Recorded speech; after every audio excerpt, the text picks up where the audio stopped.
Hoy mientras destapas tu biela, y te la chiquiteas, te contaré la vez, que la iglesia, trató de eliminar el Chantolo. Esta historia la extraje de libros viejos, guardados en las bibliotecas de logias antiguas, son historias que nadie debería saber, pero hoy rompo el velo, y en estas fechas de Chantolo, fiestas de los santos, compartiré con todos. Capítulo 1. El herético y el abismo. El cardenal Alistair Vance descendió del avión en la Ciudad de México con el olor a querosene y pecado impregnado en su sotana.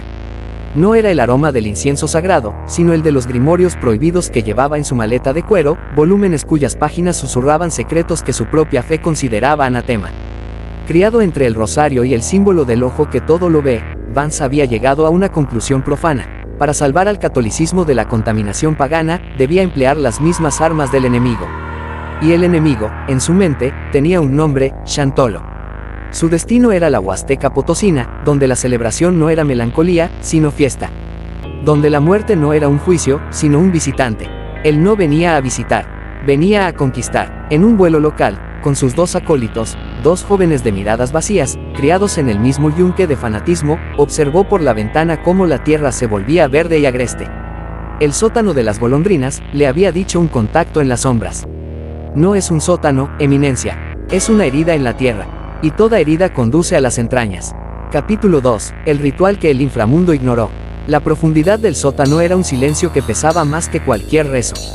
En una cueva lateral, tan profunda que el aire mismo era antiguo, Vance dispuso su altar blasfemo. No eran cirios lo que encendió, sino velas negras. No era vino lo que consagró, sino la sangre de los inocentes que había arrebatado de los márgenes de la fiesta.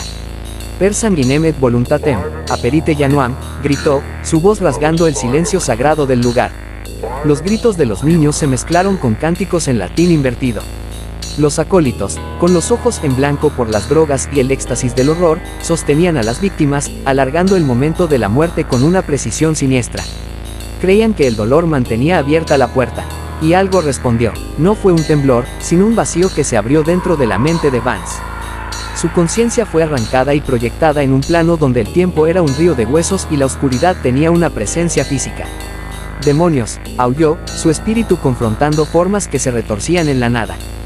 Yo os conjuro en el nombre del Padre, del Hijo y del Espíritu Santo. Arrepentíos, la Santa Inquisición os espera. Las entidades no se inmutaron. No eran ángeles caídos ni demonios con nombre. Eran reguladores del ciclo, fuerzas abstractas e impersonales como la gravedad o la descomposición. Una de ellas, una presencia que no tenía forma pero que evocaba la imagen de un colibrí hecho de sombra y obsidiana, se fijó en él.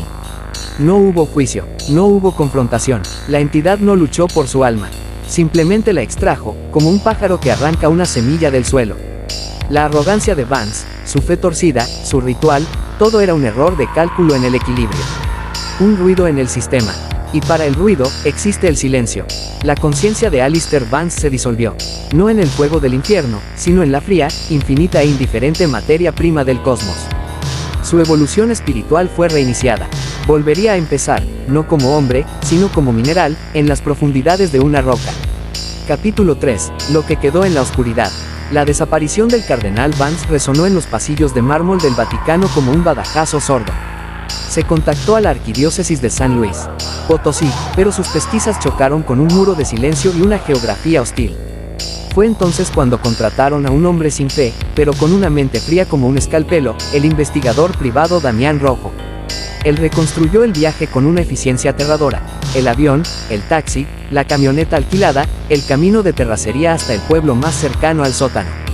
Solo un guía, un hombre huasteco de nombre Emiliano, cuyos ojos habían visto demasiado y hablado muy poco, aceptó llevarlo hasta lo profundo. Allá abajo, dijo Emiliano, el tiempo se olvida de uno. Lo que encontraron superó la pesadilla más febril de Rojo. En la misma cámara del ritual, yacían los dos acólitos. Sus cuerpos estaban intactos, calientes, con pulso, pero vacíos. Los ojos abiertos miraban la oscuridad sin ver, como ventanas de una casa abandonada. No había rastro de violencia, ni de lucha. Solo una ausencia absoluta. Rojo alzó su linterna, y el haz tembló. En las paredes de la cueva, las sombras no obedecían a la luz. Se movían con una lentitud orgánica, independiente. No estamos solos, susurró. Emiliano se santiguó, un gesto ancestral de protección. Pero no hubo protección. Rojo sintió un frío que no era del aire, un frío que nacía dentro de su pecho y se expandía, apagando todo. No hubo dolor, solo un vacío inmenso que lo succionó.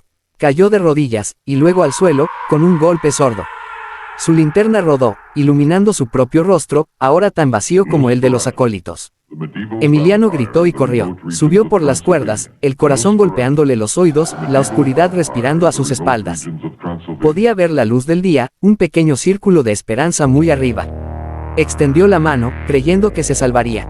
Pero la entidad que había consumido a los otros no tenía prisa. No era un depredador, era un proceso. A solo metros de la salida, Emiliano sintió cómo su alma se desprendía de él, como un hilván que se suelta. Cayó sin un sonido, un cuerpo más vacío en el túnel hacia el inframundo, que no es un reino de castigo, sino una máquina perfecta e indiferente para reciclar lo que se atreve a perturbar su sueño. Y en la superficie, el Shantolo siguió su curso. La música sonó, las ofrendas se llenaron de color y los muertos, los verdaderos muertos, visitaron a sus familias en paz. Porque el inframundo mexicano no es un lugar para fanáticos. Es un lugar para los que entienden el silencio.